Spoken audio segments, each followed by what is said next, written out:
பத்திரிகையாளர்கள் நண்பர்கள் எல்லாருக்கும் ஒரு பயங்கரமான வணக்கம், நன்றி. என்னென்னா, ரொம்ப நாள் ஆச்சு சினிமாவுக்கு இங்கே வந்து. இந்த தாமதம் ஏற்படும் போதெல்லாம், சோறு அதிகமாகும் போதெல்லாம் ஒரு சார்ஜ் ஏற்றணும் அப்படின்னு தோணும்போதெல்லாம் உங்களுக்குள்ளே நான் நடுவில் உட்காந்துருக்கேன் ரொம்ப நாள். அப்போ இந்த ஃபங்க்ஷன்லாம் இருக்கும்போது அது ஒரு மாதத்துக்கு தாங்குவேன். இப்படி தான் இது வரைக்கும் தாக்கு பிடிச்சி வந்தது. அதனால் வணக்கம், நன்றி எல்லாமே உங்களுக்கு சொல்லிக்கிறேன். அடுத்து டெக்னீஷியன்ஸுக்கு வந்தவங்க எல்லாருக்கும் சொல்லணும்னா எப்படி சொல்ல போகிறேன்னு தெரில. ஒரு 1.5 வருஷம் எனக்கு பொருளாதாரம் ஒத்துழைப்பு, அவங்களோட ஒத்துழைப்பு எதுவுமே எக்ஸ்பெக்ட் பண்ணாமல் எனக்கு பண்ணியிருக்காங்க. அது சுருக்கமாக எப்படி ஒரு கொஞ்ச நேரத்துக்குள்ளே சொல்லணும்னா, ரொம்ப நேரம் பேசினாலும் போர் அடிச்சிடும். சுருக்கமாக எப்படி சொல்கிறேன்னு தெரியல. அதனால் எடிட்ரு இப்போ வரைக்கும் எடிட்டர் மட்டும் இல்லை, எல்லாருமே வந்து இப்போ வரைக்கும் சம்பளம்ன்றது ஒரு 80% வாங்கவே இல்லை.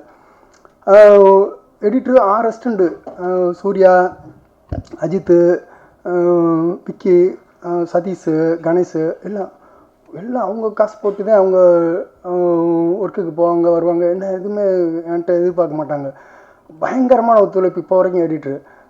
கேமராமேன் 2 பேரும், டோனி ஜான் 2 கேமரா வேணுன்றதில் பிடிவாதமாக இருந்தேன். குரோசவா மாதிரி பண்ணணும்ட்டு. அவரோட குழந்தைக்கு கீழே தான் நான் குரோசவா மாதிரி மேக் பண்ணணும்ட்டு 2 கேமரா யூஸ் பண்ணேன். அப்போ 2 பேரையும் கூப்பிட்டு டோனி ஜானையும் சுரேஷ் கேட்கும்போது தாராளமாக பண்ணலாம், அந்த லெவன் ஸ்கிரிப்டை படிச்சுட்டு நல்லா பண்ணலாம்ட்டு 2 பேரும் வந்தாங்க. இப்போ வரைக்கும் அவங்களுக்கான சம்பளத்தெல்லாம் கேட்டிங்கன்னா கொஞ்சம் கூட நம்ப மாட்டீங்க. ஒரு கூலி வேலை பார்க்குற ஆளோட குறைவாக நான் கொடுத்தது மொத்த சம்பளத்தையும் சேர்த்தோம்னா அவங்க 2 பேரும் அவ்வளோ பயங்கரமான ஒத்துழைப்பு. இப்போ வரைக்கும் என்னன்னு கூட கேட்டுக்கல, வந்து படம் பார்த்தோம், திருப்தி, இது போதும் அப்படின்ட்டு இருப்பாங்க. அதுக்கு பிறகு முடிச்சுட்டு ட்ரெய்லர் முடிச்சுட்டு ரொம்ப எந்த திசையில் பயணிக்கிறதுன்னு தெரியாதப்போ ஒருத்தர் ஓயாமல் சொல்லிக்கிட்டு இருந்தாங்க, அவர் கொஞ்சம் ஒரு லாய்க்கான ஆள் அப்படின்ட்டு 2-3 தடவை எனக்கு அறிமுகமே இல்லையா என்பது விஜய் சத்யா அவர் தான் சொன்னாப்புல. நம்ம எனக்கு சாரை தெரியும் அப்படின்ட்டு கூப்பிட்டு போய் இந்த பிரசாத்தில் ஷோ விட்டு வெளியே வரும்போது கேபிள் சங்கர் சாரை காட்டினாங்க. அப்போ நான் அந்த ட்ரெய்லர் மட்டும்தான் வச்சுருந்தேன். பார்த்தாங்க, ஸோ மாஸ் ஹோட்டலுக்கு வெளியில் தான் பார்த்தாங்க. பார்த்துட்டு அப்படியே பார்த்துங்க, கொஞ்ச நேரத்தில் அப்படியே சீரியஸ் ஆனாங்க. சரி, ஏதாவது வாய்ப்பு இருந்தால் நான் கூப்பிட்றேன் அப்படின்னாங்க. நான் அங்கேருந்து பிரசாத் ஸ்டுடியோ போகிறக்குள்ளே எனக்கு ஃபோன் பண்ணிட்டாங்க. ஒரு 1/4 மணி நேரம் இருக்கும், நான் மெதுவாக போய் டீ சாப்பிட்டு அப்படின்னு போகிறக்குள்ளே 1/4 மணி நேரத்தில் கூப்பிட்டாங்க. பார்க்கலாமா படத்தை அப்படின்னாங்க. சார் உடனே பார்க்கலாம், அதுதானே உங்களை பார்க்க வந்தேன் அப்படின்னா. உடனே அடுத்த நாளே அரேஞ்ச் பண்ணி பார்த்தாங்க. ப்ரொடியூசர் ராமச்சந்திரன் சொல்லி பயங்கரமான ஒத்துழைப்பு கொடுத்தாரு. உள்ளே வந்தார், ஆனால் பணம் மட்டும் கொடுத்துட்டு எந்த எதிர்பார்ப்புலாம் வெளியே போயிட்டார். நீங்கள் படத்தை நல்லா பண்ணுங்கள், மேற்கொண்டு பணம் என்னால் புரட்ட முடியல, நான் செலவழித்த வரைக்கும் உங்களுக்கு கிஃப்ட் அப்படின்ட்டு அந்த மாதிரி நேற்று ஷோ போட்டோம். அதுக்கு வரைக்கும் வந்து எனக்கு சப்போர்ட் பண்ணார். கேபிள் சங்கர் சாரும் அவரும் இந்த போஸ்ட் ப்ரொடக்ஷன் வரைக்கும் அப்படி சார்ட் போட்டு கொடுத்தாங்க. இப்படி காய் நட்டினா நல்லாயிருக்கும் அப்படின்னு சொல்லும்போது மாணிக்க நாராயணன் காய் காட்டினார் சார். சித்ரா லட்சுமணன் சாரை ஃபஸ்ட்டு காய் காட்டினாங்க. அவர் படம் பார்த்தாங்க. படம் பார்த்துட்டு 2 பேரும் டிஸ்கஸ் பண்ணிவிட்டு சித்ரா லட்சுமணன் சாரும் கேபிள் சங்கர் சாரும் மாணிக்க நாராயணன் சாரை காய் காட்டினாங்க. ராசா சாருக்கு நல்ல பழக்கம், நீ போனேன்னா அவர் மனசு வச்சிட்டாருன்னா நடந்துடும், ட்ரை பண்ணிப்பார் அப்படின்ட்டு. முன்ன போனால் பழக்கம் இல்லை, சரி இது ட்ரை பண்ணலன்னா குறைஞ்சி போயிடும்ட்டு நேராக மாணிக்க நாராயணன் சார் ஆஃபீஸுக்கு போனேன். காரை விட்டு இறங்கினார். சார் நான் அஸ்டனேட்ரு, இந்த மாதிரி நானே ஒரு படம் தயாரிச்சிருக்கேன் நண்பர்கள் முயற்சியோட அப்படின்போது, இந்த மாதிரி பேக்ரவுண்ட் ஸ்கோருக்காக நிற்கிது அப்படின்போது அவர் அப்படியே பார்த்துட்டு என்ன சொல்கிற, நீயே தயாரிச்சு அப்படின்ட்டு சரிவா மாடிக்குவான்ட்டு அப்படி கூப்பிட்டு போனார். தம்பி ஒரு விஷயம், ராஜா சார் ரொம்ப படம் திருப்தி இருக்கணும், இந்த பட்ஜெட் படம்ன்றது கூட பார்க்க மாட்டார், ஏன்ட்ட எதுக்கு இதெல்லாம் கூப்பிட்டு வந்துட்டேன்ட்டு இது சங்கடப்பட வச்சிடாத, அவர் வந்து ரொம்ப நெருக்கமான ஒரு நட்பு எனக்கு அப்படின்னு. சார் நீங்கள் படம் பாருங்கள், பிடிச்சிருந்தால் மட்டும் எனக்கு உதவி பண்ணுங்கள், இல்லைன்னா தொந்தரவு பண்ணல சார் சொல்லிட்டு வந்துட்டேன். அப்புறம் ஃபோன் பண்ணி கூப்பிட்டாரு. கவிஞர் கண்ணதாசன், கண்மணி சுப்புவும், நாராயணன் சாரும் அவங்க ஆஃபீஸில் உள்ள எல்லா ஸ்டாஃபும் ஒரு 12 வயசுலேருந்து ஒரு 60 வயசு வரைக்கும் எல்லா ஸ்டாஃபும் வச்சு அவங்க ஒரு டிவியில் தான் பார்த்தாங்க. படம் பார்த்தோன்னு பிடிச்சோன்னே டக்குன்னு ராஜா சார் ஃபோன் போட்டார். ஃபோனை போட்டு, சார் இது உங்களுக்கான படம், பின்னணி இசையை மட்டுமே நம்பி உள்ள ஒரு படம், நீங்கள் உள்ளே உங்களோட பின்னணி இசை உள்ளே வந்துட்டால் இந்த படம் உயிர் பெற்றோம் அப்படின்னா. சரி ஒரு நாளைக்கு கூப்பிட்டு வா அப்படின்னா ஒரு 4 நாளில் கூப்பிட்டு போயிட்டாங்க. சார் இதை விட்டுறக்கூடாது வா அப்படின்னு கூப்பிட்டு போயிட்டு, ராஜா சார் என்னன்ட்டு பார்த்துக்கு படம் இந்த மாதிரி வட்டார வழி சார் இது மாதிரி பின்னணி சரி கூப்பிட்றேன் அப்படின்னாரு. அவரும் ஒரு மேஜிக் மாதிரி ஒரு 2 நாளில் கூப்பிட்டு விட்டு கண்டென்ட் எல்லாம் ரெடியாக இருக்கேன், பார்க்கலாமா அப்படின்னாரு. பார்க்கலாம் சார். உடனே அடுத்த நாள் காலையில் ஞாயிற்றுக்கிழமை ஒரு நாள் காலையில் வர சொன்னார். போய் பார்த்தான். படத்தை அப்படியே ஃபுல்லாக பார்த்தாங்க. பார்த்துட்டு டக்குன்னு திரும்பி என்னை பார்த்தாரு. நாளைக்கு பேக்ரவுண்ட் ஸ்கோர் ஆரம்பிச்சிடலாம் அப்படின்னாரு. ஏன்னா என்கிட்ட 50 பைசா கூட இல்லை. நாளைக்கு ஆரம்பிக்கலாம்னு சார் சொல்கிறாங்க. அவங்க எஸ் சொன்னது ஆகாயத்தில் பறக்கிற மாதிரி இருக்கு, ஆனால் ப்ராக்டிக்கல்னு ஒன்று இருக்குன்ட்டு நாராயணன் சார்ட்டு சொன்னேன். ஒன்றும் இல்லை, ஒரு சின்ன டைம் எடுத்து ஏதாவது முயற்சி பண்ணேன், ஏதாவது ரெடி பண்ணிட்டுவான். ஒரு ஸ்டுடியோ சார்ஜ் இப்போ ஒரு 2 சாங் வச்சுருக்க ஒரு அமௌண்ட்டு சார்கிட்ட பேசிட்டு சொல்கிறாரு. ஸோ சொன்னோன்னே ஒரு டைம் ஆனாலும் பயப்படாத, நான் பார்த்துக்கிறேன் அப்படின்னு சொல்லி அனுப்பிச்சுட்றாரு. நான் என் நண்பர்கள்ட்ட போய் அதில் ராஜா சார் ஃபேன்ஸ் அதிகமாக இருக்கவங்களா பார்த்து கேட்கு. நிஜமாகவே 30 பேர்கிட்ட கேட்டேன். அதில் ஒரு 16 பேர் வரைக்கும் நோவே சொல்லாமல் ஒரு 20-25 நாளில் எனக்கு கொடுத்துட்டாங்க. கொடுத்தோன்னே அப்புறம் அப்பவும் பார்க்கும்போது அதில் சில பேர் பாதி தான் கொடுத்தாங்க, இவ்வளோதான் முடிஞ்சுன்னுட்டாங்க. அப்போது நேராக ராஜா சார்கிட்ட போய் உட்காந்து மாணிக்கநாதன் சார்கிட்ட மூலியமாக போகும்போது சார்கிட்ட போய் தொகை இவ்வளவு தான் வந்துச்சுன்ட்டு ஒரு செக்கை எடுத்து கொடுத்து பார்த்தேன். அப்போ சாரு ஒரு சின்ன பட்ஜெட்டுக்கான அடிப்படை செலவு மட்டும்தான் கேட்டிருந்தாங்க. அதில் ஒரு 60% நான் கொடுத்துருக்கேன், 40% இல்லை. அப்படியே பார்க்குறாரு, செக்கை பார்க்குறாரு, அப்படியே என் கண்ணை பார்க்குறாரு. கடைசியாக என் கண்ணை ஒரு ஒரு ஒரு 30 செகண்ட் பார்த்துக்கிட்டே இருந்திருப்பார். சரி எவ்வளோ பேர் வழி அனுப்பிச்சி விட்ருங்க, பார்த்துக்கலாம் அப்படின்னாரு. அப்படியே விழுந்துட்டேன், காலில் விழுந்துட்டேன். கொண்டு ஒரு 12 நாள் முழுசாக உட்காந்து சாங்ஸு பேக்ரவுண்ட் ஸ்கோர்லாம் சாரு ஒரு தியானம் மாதிரி பண்ணாங்க. ஒரு தெலுங்கில் ஹிட்டான, ஒரு மலையாளத்தில் ஹிட்டான ராஜா சாரோட 90s சாங்கை எனக்கு எதுவுமே மாற்றாமல் அப்படியே கொடுத்துருங்க அப்படின்னு சொன்னேன். அவருக்கு ஒரு சந்தோஷம். ஏன் அப்படின்னு காரணம் கேட்டாங்க. இல்லை சார், இது பீரியடு படம், அது அந்த வாசனையோடு நீங்கள் அப்போ போட்டது அது வேணும், நல்லா சூஸ் பண்ணியிருக்க வா அப்படின்ட்டு. அப்புறம் சின்ன கரெக்ஷன் மட்டும் இப்போ உள்ள இது தந்தாப்புல சின்ன கரெக்ஷன் மட்டும் பண்ணிவிட்டு அப்படியே பண்ணி கொடுத்துட்டாங்க. அது வட்டாரங்களுக்கு என்னன்னைக்கும் ஒரு 4-5 பேருக்கு நன்றி கடனாக இருக்கணும். ஒன்று ராஜா சார், சக்தி அண்ணன், சக்தி ஃபிலிம் ஃபேக்ட்ரி, ரவீனா, சந்தோஷ். உங்களுக்கு இந்த 4 பேருக்கு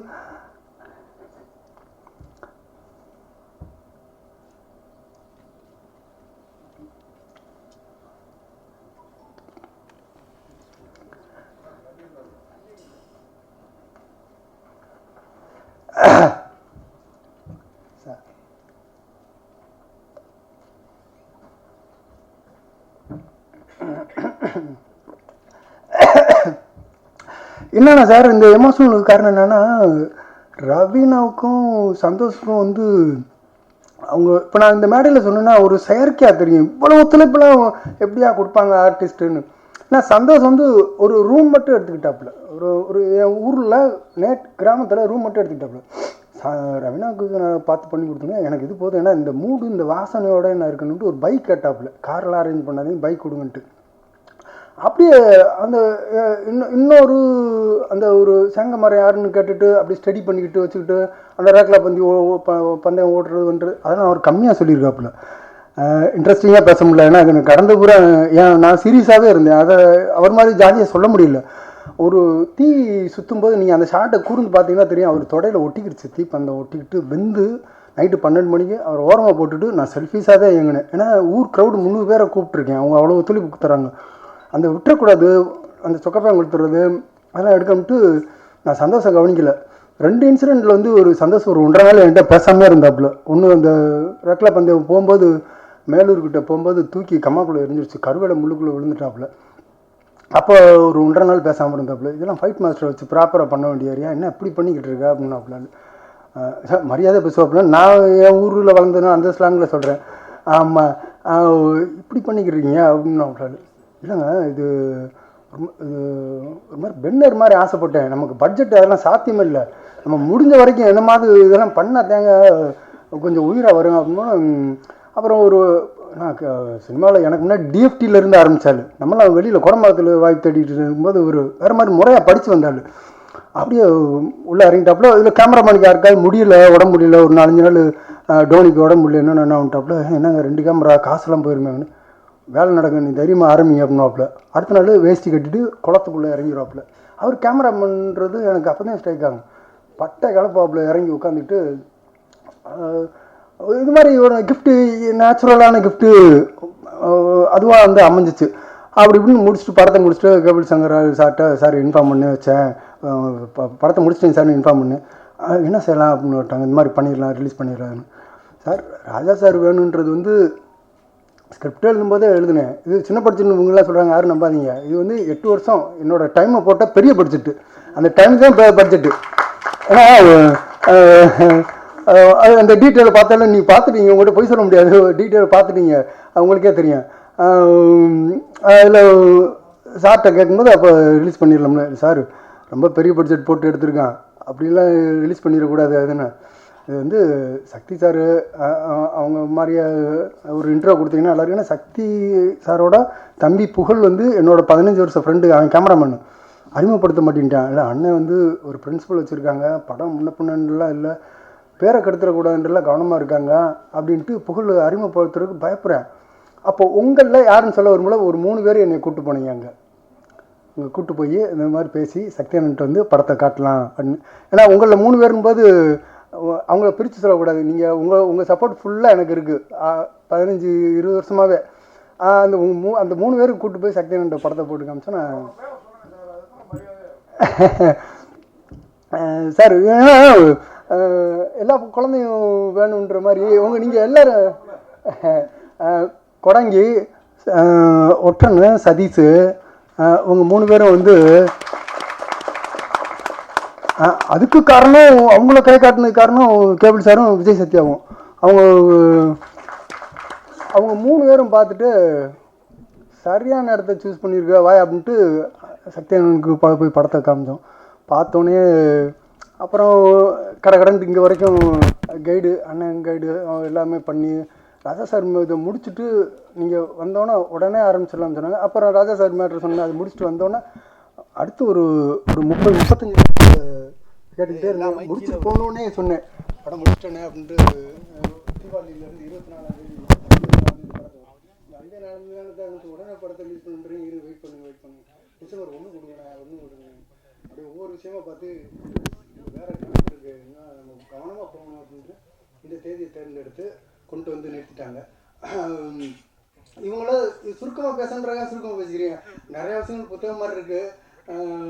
அப்புறம் வெங்கடேஷ், சித்திரன் இவங்க எல்லாம் ஆரம்பகால நண்பர்கள். அதனால வந்து விஜய் சத்யா, வெறி முருகேசன் இவங்கெல்லாம் இந்த அசலேட்டர் ட்ராவல் பண்ணிக்கிட்டு இருக்கும்போது இருந்த நட்பு வட்டாரம். அதனால எதுவுமே எதிர்பார்க்க. இந்த ரவீனா சந்தோஷம் வந்து சமீப பழக்கம், 4 வருஷம் பழக்கம். அவங்க வந்து ஆரம்பத்துலேருந்து இந்த வந்ததுனால வந்து வீட்டில் படுத்துக்கிட்டாங்க, சாப்பிட்டாங்க, இருக்கிற வச்சு சமாளிச்சுட்டு எதுவுமே எதிர்பார்க்காம முழுக்க எல்லா வேலையும் பார்த்துக்கிட்டு ஒத்துழைச்சாங்க. அதனால தான் இந்த டீட்டெயிலாக எடுக்கும்போது வைக்கும்போது சப்போர்ட் இருந்துச்சு. இந்த ஒத்துழைப்பு இருந்தனால தான். பிரசன்னான்னு சொல்லி தம்பி ஒருத்தன், அவன் என் படத்துக்கு இது மிகையாக இருக்கு. நான் சொல்கிற வார்த்தை அதான் நிஜம். என் படத்துக்கு என்னை விட காம்ப்ரமைஸே ஆகாமல் பிடிவாதமாக அவனுக்கு வந்து அந்த படத்துக்கு ஸ்டோரி போர்டு அவன் தான் பண்ணேன். படத்துக்கு ஷூட்டிங் எடுத்தது வந்து 57 நாள் பேட்ச் ஒர்க்கோட சேர்த்து. அவன் வந்து 72 நாள் ஸ்டோரி போர்டு வரைஞ்சான். நான் ரப்பா அப்படியே வரைஞ்சி ஒவ்வொரு ஷார்ட்டாக வரைஞ்சி அப்படியே காட்டினேன். அதை அப்படியே எடுத்துகிட்டு பென்டபிளேட் வச்சுட்டு உயிராக நான் ஏதாவது ஒரு இன்டர்வியூவில் காட்டிடுறேன். அந்த ஸ்கிரிப்ட் புக்கு 8 வருஷம் எழுதுனது டீட்டெயிலையும் அந்த ஸ்டோரி போர்டு புத்தகமும் இன்னும் அப்படியே இருக்குது. 72 நாள் எடுத்துகிட்டு முழு படத்தையும் வரைஞ்சி கொடுத்துட்டேன். இதான படம்ட்டு. அப்புறம் கேமராமேனுக்கு எழுதியாச்சு. குரசவா மாதிரி படம் பண்ணணும்னு ஆசைப்பட்டோம். அது 2 கேமராமேன் வந்து ஒரு சின்ன பட்ஜெட்டில் ஒரு நீங்கள் பார்த்துருக்கீங்களா, அதை பண்ணி கொடுத்துட்டாங்க. வேறு கடைசியாக ஒரு ஆணிவேர் சப்போர்ட் வந்தது. அது நானும் முயற்சி பண்ணல. சக்கியன்கிட்ட சொன்னேன், இந்த மாதிரி ஒரு நல்ல ஒரு செட்டப்போட ஒரு பிஆர்ஓ இவங்கெல்லாம் இருந்து அப்படியே ரிலீஸ் பண்ண நல்லா இருக்கணும்னு உடனே அண்ணே ஃபோன் போட்டு சுரேஷ் சந்திரா சார் ஃபோன் போட்டு அண்ணே ஃபோன் பண்ணும்போது சொன்னாங்க, ஒரு நல்ல படம் நான் டிசைட் பண்ணியிருக்கேன், நான் எதுவும் எக்ஸ்பெக்ட் பண்ணாமல் அது பண்ணுறேன், ஆனால் இந்த மேடையிலேருந்து சொன்னாங்க நான் வந்து ஃப்ரீயாக பண்ணி கொடுக்க போகிறேங்க. அது ஆனால் அவங்ககிட்ட சொல்லும்போது ஏதாவது நம்ம சப்போர்ட் இருக்கணும். ஏதாவது இல்லை நேரம் ஆஃபீஸ் வர சொல்லிட்டு சார் தான் கிட்டாங்க போல் அழுத்தமான சக்தி சார் யாருக்கும் பிரச்சனை இல்லை என்ன சொல்லணும் அவங்ககிட்ட எதுவும் எதிர்பார்க்காதீங்க பண்ணி மட்டும் கொடுங்க அப்படின்னாங்க. அப்புறம் நான் சொன்னேன் சார் மரியாதையாக இருக்கணும் அப்படின்ட்டு சில ஆயிரங்கள் மட்டும் கொடுத்தோம். அது இது ஒரு நாங்கள் சும்மா அவ்வளோத்தா இலவசமாக சொல்லிக்கிறோம் சம்பளம்லாம் கொடுத்து அப்படின்ட்டு அதுக்காக அப்படி சொன்னோன்னா அவர் சாருக்காக உள்ள வந்து பார்த்தாங்க ட்ரெய்லரு மற்ற விஷயங்கள்லாம் பார்த்தோன்னா. அப்போ அவங்க ஒரு விஷயம் சொன்னாங்க, சுரேஷ் சந்திரா சார் சொன்னாங்க, பெரிய இடம் நாங்கள் இங்கே வந்து இப்போ வர்றதுக்கே பெரிய சந்தோஷப்படுறோம் அப்படின்னு சந்தோஷம்னாப்புல. இப்போ இப்படிலாம் சொல்லிட்டேன் கோடம்பாக்கத்தில் பல சினிமா எங்களுக்கு நெருங்க மாட்டேங்குது. அவர் சுரேஷ் சந்திரா சார் சொன்னாங்க, நாசர் சார் நாங்கள் நிறையா சின்ன படங்கள் நல்ல படங்கள்லாம் நாங்கள் எங்களுக்கு வேலை தெரியுங்க இப்போ தூக்கி விட்ருங்க வரட்டுங்க அப்படின்னாங்க. ஏன்னா அவங்கள பெரிய செட்டப்லேயே பார்த்துட்டு இருக்கோமா, அதனால அவங்க சில பேர் அணுகாமல் இருக்காங்க. நான் சொல்லி நண்பர்கள் எல்லாருமே வந்து அவங்க பாருங்கள் கண்டிப்பாக நல்லது நடக்கும். ஏன்னா அவங்க சார் என்கிட்ட சொன்னது, அதுக்கு சாட்சி சார் பக்கத்தில் இருக்காங்க. வேற ரவீனாவை வந்து சந்தோஷம் வந்து கொஞ்சம் வரமாக சொல்லிக்கிறேன். கொஞ்சம் அடுத்த ஆஞ்சநேயா பிக்சர்ஸு கணேஷ் சார் இப்போ உங்கள்கிட்ட நீங்கள் பார்த்துட்டீங்க நிஜம், இதுதான் அவர் நிஜம். கோயம்புத்தூருக்கு போய் ஒரு தடவை கான்ட்ராக்ட் பிடிச்சி படத்தை போய் விமியோ ஆப்பில் போய் படத்தை போட்டு காமிச்சேன். பார்த்தாங்க ஒரு நிறுத்தி ஒரு நாள் பிஸிமேன் பயங்கர பிஸிமேன் 3.5 லட்சம் பேர் அவர் கீழே வேலை பார்க்குறாங்க. நிறுத்தி பார்த்தாங்க. பார்த்தோன்னா அடுத்த நாள் ஒரு தடவை நான் பார்க்கணும் நீங்கள் ஊருக்கு போகணும்னு சொல்லிட்டு பார்த்தாங்க. பார்த்துட்டு சார் நான் நிறைய படம் பார்த்து எனக்கு பிடிச்சிருக்கு, நான் கண்டிப்பாக முடிவு பண்ணுறேன் ஹெல்ப் பண்ணுறேன் அப்படின்னாங்க. அப்புறம் ஒரு 10 நாள் கழிச்சு ஃபோன் பண்ணாங்க, சார் நீங்கள் விமியோ ஆப்பில் காட்டினது பெரிய திரையில் வருமா அப்படியே ஃபீல் இருக்குமா அப்படின்னாங்க. கேட்குறீங்க அதில் வேறு மாதிரி அவர் போகுது அதுதான் சார் வரும் அப்படின்னு. அப்போ இல்லை அப்போ எனக்கு அரேஞ்ச் பண்ணுங்கள் நான் காசு கொடுத்துறேன் அப்படின்ட்டு உடனே அன்றைக்கி அடுத்த நாள் காலையில் ஃப்ளைட் ஏறி வந்துட்டாங்க. டிஎஸ்ஆரில் தான் ஷோ போட்டான். பார்த்தாங்க படத்தை பார்த்துட்டு ஒன்று சார் ரொம்ப பிடிச்சிருக்கு, இல்லை அந்த ஃபீல்டில் பார்த்தே பழக்கப்பட்டேன் பார்க்கணுன்ட்டேன். வந்துட்டு அப்புறம் சக்தி சார்ட்டு தான் ஐடியா பண்ணியிருக்கேன் வச்சுருந்தோன்னா கூப்பிட்டு போங்க அப்படின்னு கூப்பிட்டு போய் மற்ற விஷயங்கள்லாம் பேசி கடைக்கடன்னு கொண்டு வந்து இங்கே வந்து சேர்த்துட்டாங்க. அவருக்கு வந்து ஸ்பெஷல் தேங்க்ஸ். அவர் வந்து ஆஞ்சநேயரே அனுப்பின ஒரு ஆஞ்சநேயர் தான் அவர் வந்து பயங்கர சப்போர்ட் எனக்கு.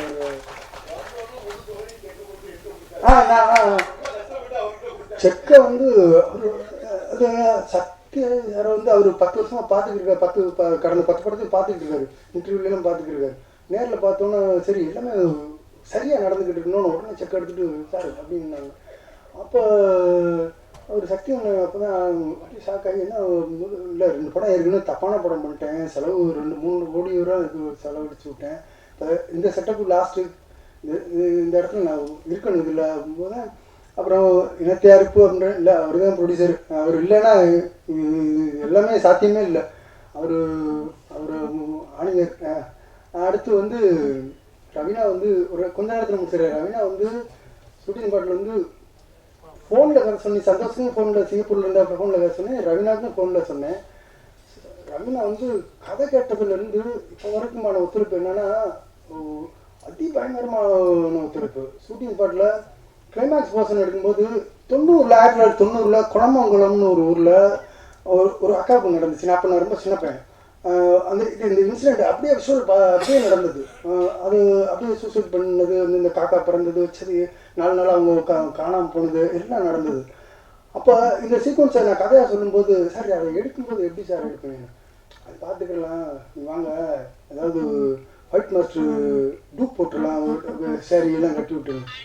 அவங்க என்கிட்ட ஒன்றுமே சொல்லாமல் அப்படியா சார் அப்படி சொல்லி எல்லாம் கட்டு அவங்க அம்மாவை அடுத்த நாள் அந்த போர்ஷன் கடைசியாக எடுத்தோம், அதுக்கு முன்னாடி எடுக்கணும். கடைசியாக எடுக்கும்போது அவங்க அம்மா வர சொல்லிட்டு ஸ்பாட்டில் வந்து நாங்கள் ஒரு சரியான அதை செட் பண்ணி வச்சுருக்கேன்.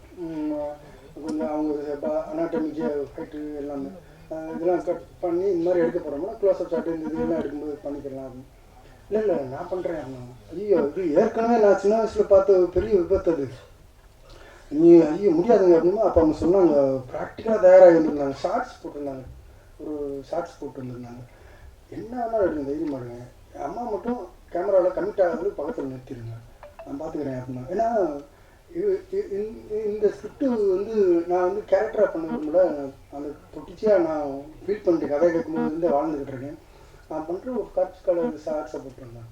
எனக்கு பயமாகி போச்சு, இது ஏதாவது எங்கேயாவது நடுவில் போய் நின்றுச்சுன்னா தப்பாக என்ன அப்படின்ட்டு மறக்கும்போது அப்போ என் ஊரில் அந்த கருது அடிக்கிறவங்க அதில் எக்ஸ்பீரியன்ஸாக வண்டி ஓட்டுறவங்க அவங்க அதனால சரி தைரியமாக நீ பண்ண பார்த்துக்கலாம், மிஷினை இந்த இந்த கண்டிஷனில் தான் இயங்கும், மிஷினை ஆஃப் பண்ணதுலேருந்து ஒரு 30 செகண்டு வீரியமாக இருக்கும், பெல்ட்டை தட்டி விட்டுறலாம். அது இப்போ கேமரா கமிட்டு தவிர்த்து மீதி எல்லா இடத்துலையும் ஒரு 10 பேரை நிறுத்திட்டு அப்படி வந்து அவங்க பிடிவாதமாக பிடிச்ச அந்த சந்தோஷம் அதெல்லாம் வந்து மாண்டேஜ் நீங்களே பார்த்துருக்கீங்க, ஒரு 2 செகண்ட் கூட இருக்காது.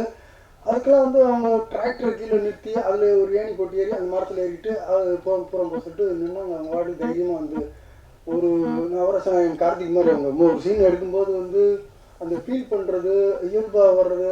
நான் வந்து என்கிட்ட 53 சீன் முதல் நாள் எடுத்தேன், முதல் நாள் ஷூட்டிங்கில் வந்து எடுக்கும்போது அவங்க 52 54 2 டீட்டெயில்னு சொல்லுங்க அப்படின்றாங்க. அங்கேயே எனக்கு தெரிஞ்சிருச்சு, ஆஹா சரியான நபர் வந்திருக்காங்க, நல்லா இருக்கும் வேலை அப்படின்ட்டு. 52 53 54 அந்த அக்னி நட்சத்திர வெயிலில் அப்படியே நின்றுட்டு வெயிலில் நின்றுட்டு அவங்க சொல்லுங்கள் பரவாயில்ல சொல்லுங்கள் அப்படின்றாங்க. ஒரு வேடிக்கை பார்க்குது, தூரம் நினைக்கிறவனுக்கு என்ன நினைக்கணும் தெரியாது, அதான் என்னை திட்டுற மாதிரி தெரியும். அவங்க கேட்கும்போது அப்போ சொல்கிறேன், சார் மேடம் அந்த சீனில் அது நடந்துச்சு, இப்போ வந்து அதுக்காக இந்த பொண்ணு 53 சீனில் இப்போ டீ கடைக்கு வந்திருக்க இடத்துல இந்த விஷயம் நடக்குது.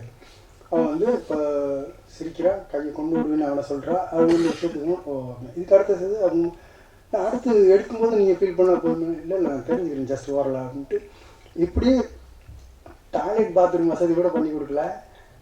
நான் வந்து நம்ம ஊரில் இருக்குது, பக்கத்து ஊர் ஒரு 5-6 ஊரில் எடுத்தேன்னா அவங்க பூரா ஒரு வளர்ச்சி அடையாத கிராமங்கள், பழைய கிராமம் வேணும்ட்டு போயிடுது. காலைல செருப்பு கூட போட விடல, மொத்த படத்தில் நடித்தவங்களே இந்த போலீஸ் ஸ்டேஷன் சீக்வன்ஸ் மட்டும்தான் போட விட்டேன். அப்போ டாய்லெட் பாத்ரூம் இல்லை, மூலவூர்ச்சின்னு ஒரு ஊர், என் ஊர் பக்கத்து ஊர், என் சொந்தக்காரங்க ஊர் இல்லை, அவங்க எதுவுமே காட்டிக்கிறல.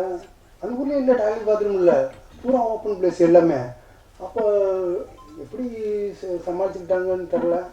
ஒரு 7-8 நாள்லாம் வந்து சந்தோஷையும் ரவினாவையும் வந்து கண்டுக்கலாம் விட்டேன். ஏன்னா நான் வந்து பூசணிக்காய் உடைக்கிற வரைக்கும் நான் அதில் கவனம் வச்சுக்கிறணும். ஒரு சின்ன சீக்வன்ஸ் எடுக்காமல் விட்டாலும் நான் மாட்டிக்கிறேன், திரும்ப அசம்பிள் பண்ணவே முடியாது இந்த டீம் வந்து. அப்படி செல்ஃபிஷாக தான் நான் இருந்தேன். ஆமாம், அவங்க வந்து ப்ராமிசிங்காக அவங்க கொஞ்சம் கூட என்கிட்ட கோவப்படவே இல்லை. சந்தோஷம் கூட அந்த 2 இன்சிடென்ட் வந்து தீ தொடையெல்லாம் வெந்தப்போ கோவப்பட்டாப்புல, மாட்டு வண்டி எப்போ கோவப்பட்டாப்புல, நீங்கள் எல்லாம். ஆனால் அந்த கோவத்துக்கெல்லாம் வட்டி முதல்ல சேர்த்து கடுமையாக உழைச்சாப்புல. தமிழ் சினிமாவில் வந்து என்ன பெரிய பெரிய படங்கள்லாம் பண்ணுவேன்னு நம்பிக்கை இருக்குது. ஆனால் என் வீட்டில் கடைசி வரைக்கும் இருக்க போட்டால் இந்த 4 பேர் போட்டால் தான் ராஜா சார் சக்தியன்னு. ஏன்னா அவங்க மொதல் எனக்கு உயிர் கொடுத்துருக்காங்க, சந்தோஷ் ரவினா. இவங்க இல்லைன்னா கேபிள் சார் இல்லைன்னா சான்ஸே இல்லை, சாத்தியமே இல்லை. இதெல்லாம் இல்லை, நம்ம சொல்லிக்கலாம் ஸ்கிரிப்ட் ரைட்டரு, நான் பெரிய பிரம்மா கிரியேட்டரு, அது இதெல்லாம் சொல்லலாம். டீம் இருக்குது. உங்கள் கூட்டத்தில் உட்காந்து 20 வருஷம் எனக்கு எனர்ஜி ஏற்றிக்கிட்டீங்க பார்த்தீங்களா, அந்த டீம்லேருந்து இந்த டீம் வரைக்கும் எல்லோரும் இல்லைன்னா நான் இல்லவே இல்லை. ஏன்னா எல்லாத்தையும் விஷயம் இருக்குல்ல, ஆனால் சப்போர்ட்டுன்றது கிடச்சா மட்டும்தான் இதெல்லாம் நடக்கும். சப்போர்ட்டுன்றது கிடைக்கல அந்த விஷயம் ரோட்லேயே சுற்றிக்கிட்டு தெரியும். அதனால் இதுதான் டீம் ஒர்க்கான சினிமா. நான் 1% வேலை பார்த்தேன், மீதி 19% 24 கிராஃப்டில் மீதி 23 கிராஃப்ட்டு நீங்கள் எல்லோரும் கொடுத்த ஒத்துழைப்பு தான். சந்தோஷ் ரவினா ஷூட்டிங் வரைக்கும் நியாயமாக போய் சொல்லக்கூடாது, ஷூட்டிங் வரைக்கும் ஒத்துழைச்சாங்க. அப்புறம் டப்பிங்கில் ஒத்துழைச்சாங்க, அவங்களுக்கு எக்ஸ்பீரியன்ஸ் இருக்குனால. என் ஊரில் யூனிக்கான வாய்ஸ் எல்லாருமே சொல்லுவாங்க, அவங்கள டப்பிங் விட்டுறாதீங்க, அவங்களே பண்ண விடுங்க அப்படின்னு சொல்லுவாங்க. அப்போ டப்பிங் போகும்போது அவங்க வீடியோ காலில் பாருங்கள் நீங்கள் சொன்னாலும் இது பண்ணுறாங்க. இல்லை அவங்க ஃப்ளேவர் மாறாமல் இருக்குது, நேட்டிவிட்டி உங்கள் ஸ்லாங்கு, அவங்கள விட்டுறாதீங்க அப்படின்னு சொல்லுவாங்க. ஆனால் சந்தோஷ் வந்து இந்த நிமிஷம் வரைக்கும் 10 நாளைக்கு மட்டுமே சூப்பர் ரூட்டில் ஆஃபீஸ் போட்டிருக்கேன். இவருக்கு ஆஃபீஸில் மதுரை மட்டும் போட்டிருந்தேன், இங்கெல்லாம் அண்ணன் சக்தியன் ஆஃபீஸில் தான் உட்காந்து வேலை பார்த்துக்கிறது. இப்போ வந்து இந்த நிமிஷம் வரைக்கும் நான் எங்கே நிற்கிறேனோ அங்கே வந்து சந்தோஷம் ஆஜராகி எனக்கு பாதி ஷேர் பண்ணுறாப்புல. இவரும் என் அண்ணன் பையன் பிரபு 2 பேரும், அவங்க 2 பேரும் இருந்து என்னை பத்திரமா ரொம்ப டிஸ்டர்ப் ஆகக்கூடாது ரொம்ப பத்திரமா பார்த்து முடித்து இங்கே கொண்டு வந்துட்டாங்க சார். கொண்டு வந்து இங்கே சேர்த்து 29ன்னு ஒரு என் வாழ்க்கையில் முக்கியமான நாளாக்கி உங்கள் முன்னால் வந்து நிறுத்திட்டாங்க. காலம் நிறுத்திடுச்சு.